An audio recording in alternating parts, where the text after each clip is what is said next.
ಮಗುವಿಗೆ 6 ತಿಂಗಳು ಮುಗ್ದು ಈಗ ಅಷ್ಟೇ ಹಲ್ಲು ಬರಕ್ ಶುರುವಾಗಿದೆ. ಅಂದಿನಿಂದ ಒಂದೇ ಸಮನೆ ಅತಿಸಾರ ಮತ್ತು ಜಲವಿಸರ್ಜನೆ ಶುರುವಾಗಿದೆ. ಮಗು ಪೂರ್ತಿ ಸುಸ್ತಾಗ್ಬಿಟ್ಟಿದೆ. ಏನ್ ಮಾಡಲಿ? ಗಾಬರಿ ಪಡ್ಬೇಡಿ. 6 ತಿಂಗಳ ನಂತರ ಮಕ್ಕಳಿಗೆ ಹಲ್ಲು ಬರುವಾಗ ಈ ತರಹದ ದೇಹದ ಬದಲಾವಣೆಗಳು ಕಾಣಿಸಿಕೊಳ್ಳೋದು ಸಹಜ. ಮಗುವಿಗೆ ಶಕ್ತಿ ನೀಡಲು ಮನೆಯಲ್ಲೇ ತಯಾರಿಸಬಹುದಾದ ಸರಳವಾದ ಮೊದಲ ಪ್ರಥಮ ಚಿಕಿತ್ಸೆ ಇಲ್ಲಿದೆ ನೋಡಿ. ಹೌದಾ? ಏನ್ ಮಾಡ್ಬೇಕು? ವಿಧಾನ 1. ಸಾಬುದಾನ ನೀರು. ಒಂದು ಅಗಲವಾದ ಪಾತ್ರೆಗೆ 2 ರಿಂದ 3 ಗ್ಲಾಸ್ ನೀರು ಹಾಕಿ ಕುದಿಯಲು ಇಡಿ. ನೀರು ಕುದಿಯಲು ಆರಂಭವಾದಾಗ 2 ರಿಂದ 3 ಚಮಚ ನೆನೆಸಿದ ಸಾಬುದಾನ ಹಾಕಿ 5 ರಿಂದ 6 ನಿಮಿಷ ಚೆನ್ನಾಗಿ ಕುದಿಸಿ. ಆಮೇಲೆ ಅದನ್ನ ಹಾಗೆಯೇ ಕೊಡಬೇಕಾ? ಇಲ್ಲ.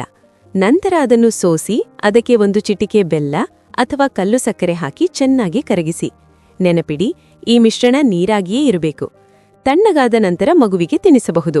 ಇದಂತೂ ತುಂಬಾ ಸುಲಭ ಇದೆ. ಇನ್ನೇನಾದ್ರೂ ವಿಧಾನವಿದೆಯೇ? ಖಂಡಿತ. ವಿಧಾನ 2. ಆರಾರೂಟ್ ಪಾನೀಯ. ಒಂದು ಪಾತ್ರೆಗೆ 1 ಕಪ್ ನೀರು ಹಾಕಿ ಕುದಿಯಲು ಇಡಿ. ಮತ್ತೊಂದು ಪಾತ್ರೆಯಲ್ಲಿ 1 ಟೇಬಲ್ ಸ್ಪೂನ್ ಆರಾರೂಟ್ ಪೌಡರ್ ಅನ್ನು 1 ಕಪ್ ತಣ್ಣಗಿನ ಹಾಲಿನಲ್ಲಿ ಚೆನ್ನಾಗಿ ಕಲಸಿಕೊಳ್ಳಿ. ನಂತರ ಏನ್ ಮಾಡ್ಬೇಕು? ಈ ಮಿಶ್ರಣವನ್ನು ಕುದಿಯುತ್ತಿರುವ ನೀರಿಗೆ ಹಾಕಿ ಸುಮಾರು 10 ನಿಮಿಷ ಕುದಿಸಬೇಕು. ನಂತರ ಅದಕ್ಕೆ ಸಕ್ಕರೆ ಅಥವಾ ಕಲ್ಲು ಸಕ್ಕರೆ ಮತ್ತು ಸ್ವಲ್ಪ ಏಲಕ್ಕಿ ಪುಡಿ ಸೇರಿಸಿ. ಇದನ್ನು ಎಷ್ಟು ಬಾರಿ ನೀಡಬೇಕು? ಈ ಪಾನೀಯವನ್ನು 2 ರಿಂದ 3 ಚಮಚ ಮಾತ್ರ ತಿನ್ನಿಸಬೇಕು.